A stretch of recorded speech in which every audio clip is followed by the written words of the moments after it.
Bom, esse vídeo eu estou aqui para falar sobre 4 coisas. Primeiro, como saber quais são os principais tipos de pedras nos rins. Segundo, como saber se você tem ou não uma pedra no rim. Terceiro, quais as medicações mais usadas para prevenir e tratar as pedras nos rins e quais os alimentos que você deve evitar ou deve privilegiar na hora da sua alimentação. Fica comigo até o final.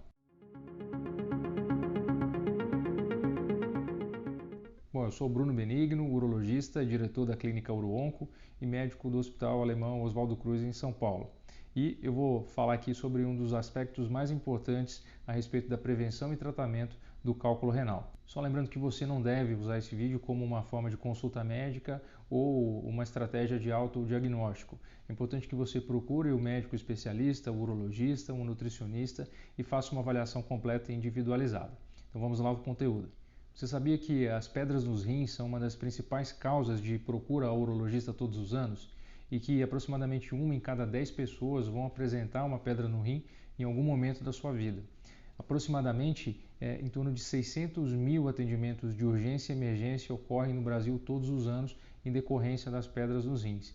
E aproximadamente 200 milhões em reais são perdidos em horas de trabalho todos os anos em decorrência dos episódios de pedra de cólica renal. E um fato também muito importante é que, infelizmente, a maioria das pessoas não faz um acompanhamento adequado para a prevenção e tratamento das pedras nos rins.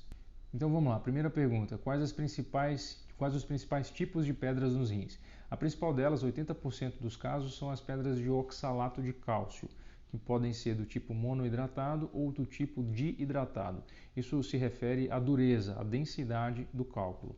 O segundo cálculo mais frequente são os cálculos de ácido úrico, que também são frequentes em pessoas que têm esses níveis desse composto alterado no sangue.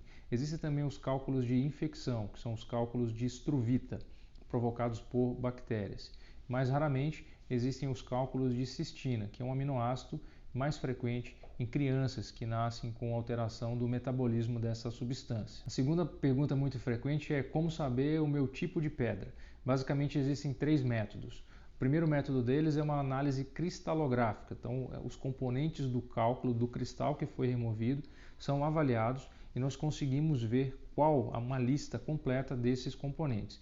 É um método qualitativo, ele não é quantitativo, ou seja, ele não consegue dizer para nós a proporção desses componentes. Então é um método de certa forma pouco utilizado.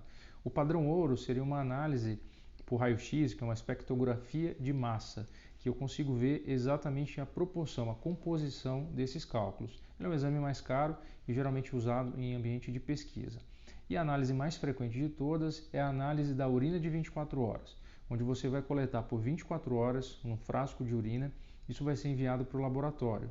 E nessa análise nós podemos dizer exatamente como é que está a composição da sua urina. Se tem muito cálcio, se tem muito oxalato, se tem muito ácido úrico, se tem pouco citrato.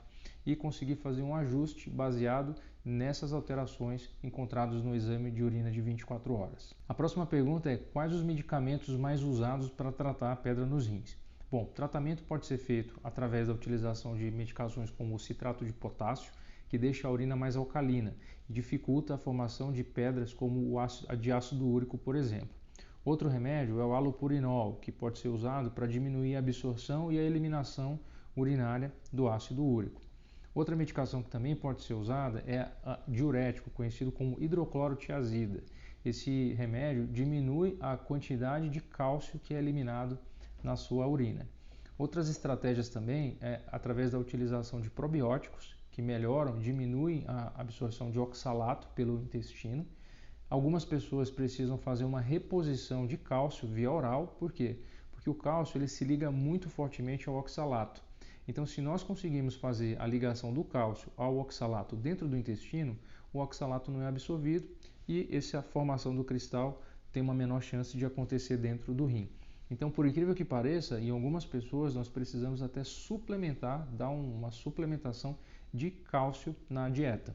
Então veja como é importante uma avaliação minuciosa e individualizada de cada caso. Bom, a última pergunta é quais são os alimentos indicados e quais os alimentos que você deve evitar. A resposta é: depende do tipo de cálculo que você tem e a característica do seu metabolismo e da sua flora intestinal. Mas como regra geral, número 1, beber muita água. Lembrando que a urina tem que ser clara na maior parte do tempo. A única urina mais concentrada que nós toleramos é a primeira urina da manhã. As demais têm que ser bem claras. Um ponto importante é tomar pelo menos 2 litros a 2,5 litros de água por dia. E nos dias mais quentes, ou que você fez atividade física, caprichar um pouco mais nessa ingestão de água. Outra coisa é o controle da flora intestinal. Pessoas que têm constipação crônica, ou então diarreias crônicas, ou que fizeram cirurgias bariátricas, ou que têm síndromes inflamatórias intestinais, elas são mais propensas a terem alterações e formação de cálculos renais.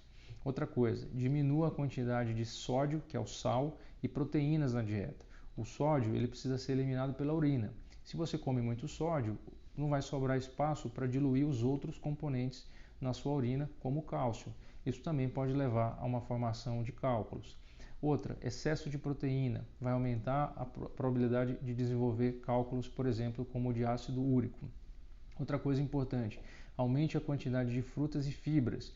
Isso diminui a absorção de oxalato, que é um dos componentes da formação de cálculos renais. E um ponto mais importante aí também é sempre fazer uma avaliação individualizada. Lembrando que em alguns casos nós podemos fazer até uma suplementação de cálcio para aquelas pessoas que têm uma formação excessiva de cálculos de oxalato.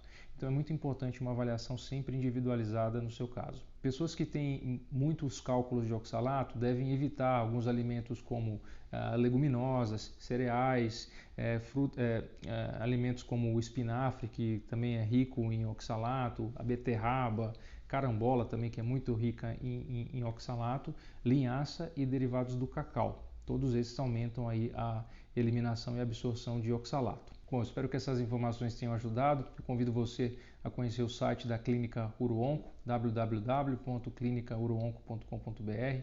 Deixe aqui seus comentários e suas perguntas nesse vídeo.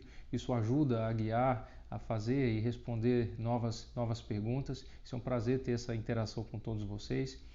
Não esqueça de se inscrever aqui no canal e compartilhar esse conteúdo. É um grande prazer, como eu já falei, ter essa interação com todos.